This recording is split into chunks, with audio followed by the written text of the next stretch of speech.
Boa noite, meus amigos. Eu voltei. Na verdade, eu nunca saí. Uma pausa forçada que eu não queria, em virtude de muitos compromissos. Me enrolei com planos A, B e C de trabalho, mas jamais esqueci dos amigos que me acompanham, dos meus membros, como o Hugo Seis e Rodrigo Martins, mas com tanto compromisso, com tanto horário, com poucas horas de sono, mas eu tô aqui, gente, tô aqui para falar de uma coisa que nós amamos tanto, que é o Vasco da Gama. É o Clube de Regatas Vasco da Gama, em qualquer situação na qual ele se encontra. Gente, eu sempre peço, né, que vocês curtam, que vocês acionem as notificações. Quem comentar pode comentar à vontade. Não esquecer do meu patrocinador Origem Eventos. E quem quiser se tornar membro é R$ 1,99 por mês. Gente, dadas as devidas desculpas pelo fato de ter me ausentado, né? Eu voltei, mas na verdade nunca saí. Tinha muitas coisas para serem ditas. Uma delas é que estamos esquecendo do jogo de amanhã que vai passar na Globo à noite, no horário nobre, quarta-feira. Amanhã não, desculpa, amanhã é terça ainda. E nós vamos jogar contra o São Paulo em Campinas, porque parece que vai ter show lá em São Paulo. E o São Paulo vai mandar o seu jogo lá em Campinas. Jogo esse que primeiro o Ministério Público de São Paulo tinha solicitado a CBF que o jogo era de uma torcida, mas depois voltaram atrás. Sempre contra o Vasco é muito dificuldade, muito obstáculo é criado. Dessa vez o obstáculo era com medo da torcida, né? Porque o Vasco é conhecido pelo seu maior patrimônio, que é a sua torcida, e pelo seu maior incentivador, que é a torcida, não o time. É. O Vasco simplesmente é uma torcida que tem um time de futebol. O Vasco da Gama é isso, gente. E por que eu falo do jogo de quarta-feira? Por que eu citei esse jogo antes? Porque as pessoas estão muito focadas no jogo de sábado. Eu mesmo, às vezes, esqueço do jogo depois da manhã, por causa do jogo de sábado, que é um jogo decisivo, né? Nós poderíamos estar, quer dizer, nós estaremos a 3 jogos de uma Libertadores, se nós conseguirmos reverter o placar, passarmos pelo Atlético Mineiro, conseguimos vencer a final, estaríamos ano que vem na Libertadores da América. E justamente por um time esforçado, limitado sim, esforçado, mas pela força da sua torcida, que em 3 horas, com todas as dificuldades que ela teve, ela esgotou os ingressos para o jogo de sábado. Houve mas muita reclamação, inclusive o Vasco acionou a polícia para que fosse investigado esse caso do site ter dado inconsistência pela dificuldade dos torcedores comprarem, e depois o Vasco lançou um lote extra, lote esse que também esgotou. Agora, por que lote extra? Porque não confirmaram? Por que todos os jogos do Vasco esgotam e às vezes aparece lá do borderô 17, 18 mil presentes? É muito estranho isso. É muito estranho mesmo. E os ingressos esgotaram mesmo, obviamente. Eu acho até justo, né, ter aumentado o preço dos ingressos, dobrou, né? Porque é uma decisão por si só, com uma festa muito bonita que a torcida e o próprio clube estão prometendo. Não foi anunciado oficialmente, mas a torcida já está anunciando que o treino de sexta-feira vai ser aberto. É mais um motivo de incentivo aos jogadores e mais um motivo para a torcida também ver os jogadores mais próximos, né, fazerem a sua festa. Porque quem faz a festa é a torcida, não são os jogadores. Então nada mais justo. E não pode, gente, uma coisa é você ter um elenco muito grande que você precisa rodar, mas eu canso de falar aqui, eu estou cansado de falar aqui, nós não temos jogador para rodar. nosso elenco é muito curto e não tem essa de você poupar jogador do jogo de São Paulo. Primeiro que há um rival grande como São Paulo, é um campeonato brasileiro. Mas não se corre o risco de rebaixamento. Tá, tem 1%, mas tem o risco. Não é só isso, é porque do primeiro ao 15º, os que vão ficar na primeira divisão, cada colocação que ele obtenha, obviamente, de cima para baixo, quanto mais alto, ou melhor, de baixo para cima, a premiação aumenta. E o Vasco não é um clube que não nada em dinheiro, nunca nadou em dinheiro. Aliás, a questão da SAF está muito estranha, porque eu não vejo muita movimentação. Parece que o pessoal lá está deixando mesmo a SAF na mão do associativo, né? Mais prático. Por quê? Mas isso é um assunto para depois, né? É um assunto para depois mesmo. Como a questão do estádio. Ninguém fala, gente, mas faz uma observação. Há projetos que eu conheço que já não foram, nem passaram por questões de aprovação, que simplesmente colocava a cobertura em cimento. E todas essas arenas novas colocam em lona. Simplesmente experimenta ficar debaixo de uma barraca de praia, de lona, uma barraca de piscina, de lona. Fala debaixo da lona e fala fora. O som da lona vai ser abafado. E o medo é que essa característica maior de Caldeirão de São Januário se perca pelo fato do sol ficar abafado. Mas vai ter mais gente.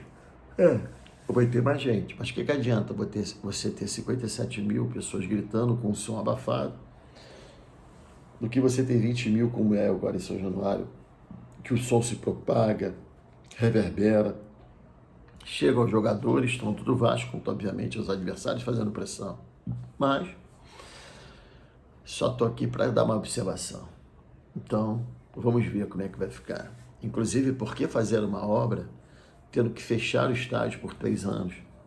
Por que não fazer a obra por partes setorizadas e vai aumentando, para que nós não percamos esses 3 anos, o tempo que for durar a obra, mais uma vez, a nossa essência maior, que é a força da nossa torcida. Vamos jogar aonde? No Luso Brasileiro, na Portuguesa da Ilha, no Newton Santos, às vezes no Maracanã, Brasília, Manaus, Espírito Santo. Qual é o interesse disso? É só comercial? O Vasco é do Rio de Janeiro. O Vasco vai perder a característica de jogar, não vai ter mais casa durante esses 3 anos. Então, assim, nada disso é especulado, como lá atrás, como eu já falei, a questão da lona, como a questão da pressão da torcida, como deixar a torcida sem casa durante 3 anos. Havia necessidade, não podia setorizar. Bom, gente, voltando ao assunto do jogo, eu sou totalmente contra poupar jogador, mas totalmente contra poupar jogador. Joga contra o São Paulo, é até bom que a gente ficou alguns dias sem jogar, joga contra o São Paulo, prepara o time no jogo contra o São Paulo, contra o jogo do Atlético Mineiro, porque aí vai botar o time em reserva contra o São Paulo, aí perde, aí chega, é desclassificado contra o Atlético Mineiro. E aí, vai ter adiantado? Não vai ter adiantado. E aqui uma ressalva que eu tinha esquecido. Parabéns ao Sub-20 do Vasco, que venceu mais uma vez o Flamengo. Estão no bicampeão carioca na categoria Sub-20. A Vasco havia vencido o primeiro jogo na Gávea por 2-1 e São Januário venceu por 1-0, podendo até empatar. Nos 6 jogos que o Vasco fez esse ano contra o Flamengo, no Sub-20, dos 6 vencemos 6.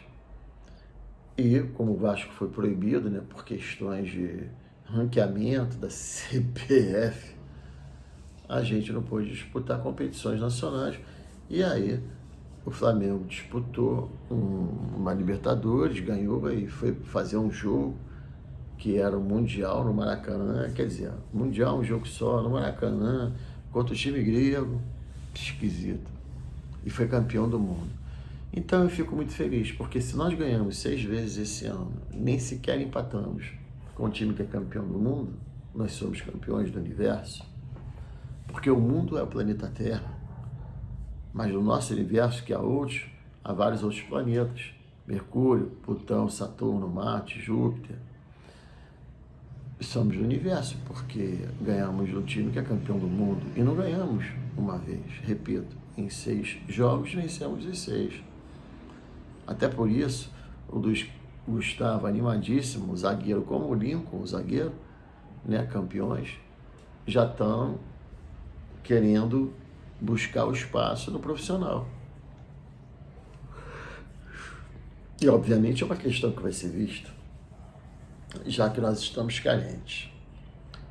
Gente, conversando, pensando esses dias friamente, se vocês verem com calma o Léo Pelé não é um jogador ruim.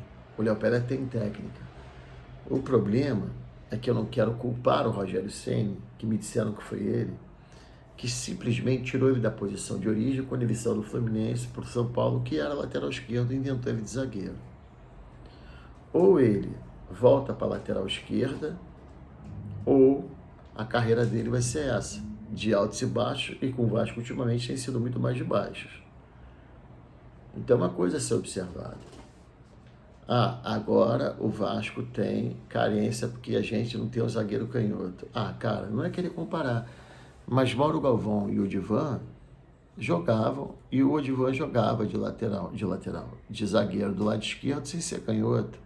O futebol mudou, concordo, mas cara, se não tá dando para ele, afasta. Mantém o Michael, o João Vitor na esquerda, ou bota o João Vitor. O problema é que estão escalando o rapaz e estão colocando, sempre está caindo a conta nele, sempre está caindo em cima dele. E na verdade, né, a gente tem, além do Léo Pelé, a gente tem o Michael também, que é um jogador excelente na bola alta, até no corpo a corpo, mas né, um jogador que também não é lento.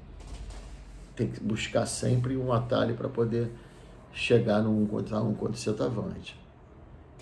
Não pode mais. Esse ano a gente, então, tem que ser pensado isso para o ano que vem. Eu acredito no time na Copa do Brasil? Acredito. Há um mata-mata. Mas a gente sabe, né, que o nosso time é um time limitado, que tem que buscar reforços.